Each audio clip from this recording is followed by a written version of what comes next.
เจ้าบุญอ้อมพิมพ์ศรีประสมเป็นหัวหน้าแผนก IT กลุ่มบริษัทโคลาว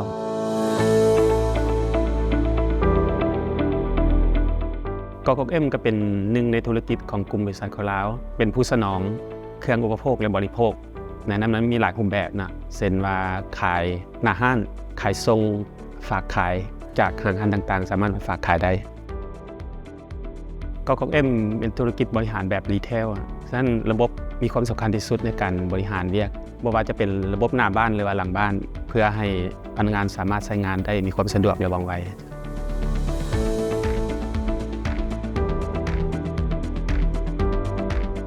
ผ่านการคัดกรองและศึกษาการนำใช้ระบบหลายอย่างทั้งคณะพวกเขาได้เลือกเอาโอดูเพื่อมาใช้กับระบบของพวกเขาเนื่องจากว่าโอดูนี่ตอบโจทย์ตามความต้องการของพวกเขา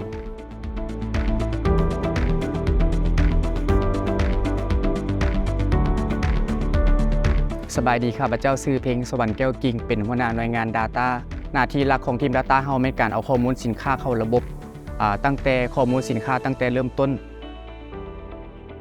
แต่ก่อนก็เคยใช้โปรแกรมอื่นมาก่อนเนาะแต่ว่าเห็น Odoo ว่ามีความสามารถในหลากหลายฟังก์ชันในการใช้งานเพื่อช่วยในการเฮ็ดเวียกให้มันสะดวกขึ้นเนาะเช่นข้อมูลสินค้าเฮามีหลายร้อยรายการสิเฮาสามารถอัปโหลดได้บัดเดียวเลยและหน้าตาอินเทอร์เฟซต่างๆก็สามารถเข้าใจได้ง่ายภายในเวลาอันสั้นๆหลังจากที่เราใช้โปรแกรม Odoo มาระยะหนึ่งเราต้องการฟังก์ชันเสริมเพื่อให้สอดคล้องกับหน้าเวียกตัวจริงเนาะสิ่งสำคัญที่ Odoo มีทีมพัฒนาที่สามารถเขียนโปรแกรม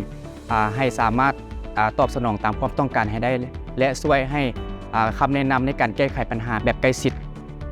ดังนั้นพวกเขาจึงได้ติดต่อกับ Odoo อยู่ฮ่องกงและกับประสานงานกับตัวแทนจำหน่าย Odoo อยู่ประเทศลาวเพราะว่าพวกเขามีความต้องการเชื่อมต่อกับหลายระบบในนั้นพวกเขาจะเชื่อมต่อ API กับGok Pay เพื่อจ่ายเงินและก็ระบบธนาคารนอกจากนั้น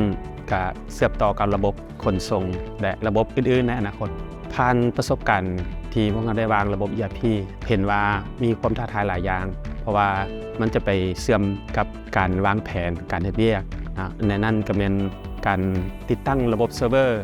การติดตั้งระบบเน็ตเวิร์กและการบุคลากรที่จะมาเฮ็ดเวียกและขั้นตอนการเฮ็ดเวียกต่างๆผ่านข้อยุ่งยากต่างๆพวกเขากกเอ็มก็ได้ประสบผลสำเร็จและก็ทุกๆหน่วยงานหรือว่าทุกๆแผนกก็นำใช้ระบบ Odoo อย่างเต็มประสิทธิภาพ 100% และก็เห็นว่าขั้นตอนการเฮ็ดเวียกและผลที่ออกมาก็มีประสิทธิภาพสูงและมีความถูกต้องสูงปัจจุบันนี้การวางระบบพวกเขาสำเร็จ 100% และทุกๆแผนกสามารถนำใช้ได้ 100% แล้วผลออกมาก็คือการนำใช้มีประสิทธิภาพสูงและการเฮ็ดเวียกสะดวกสบายและมีความถูกต้องสูงในอีก3ปีข้างหน้าพวกเขามีแผนขยายธุรกิจไปทั่วประเทศในนั้นจะมีไฮเปอร์มีมาร์เก็ตและก็มีเมกาทั้งหมดรวมกว่า 2,000 สาขาซึ่งพวกเขาจะยังนำใช้ระบบ Odoo เพื่อมาตอบสนองเรื่องระบบให้พวกเขาซึ่งจะให้มันระบบนี้สามารถสอดคล้องและนำใช้ร่วมกันได้ทั้งหมดทุกสาขา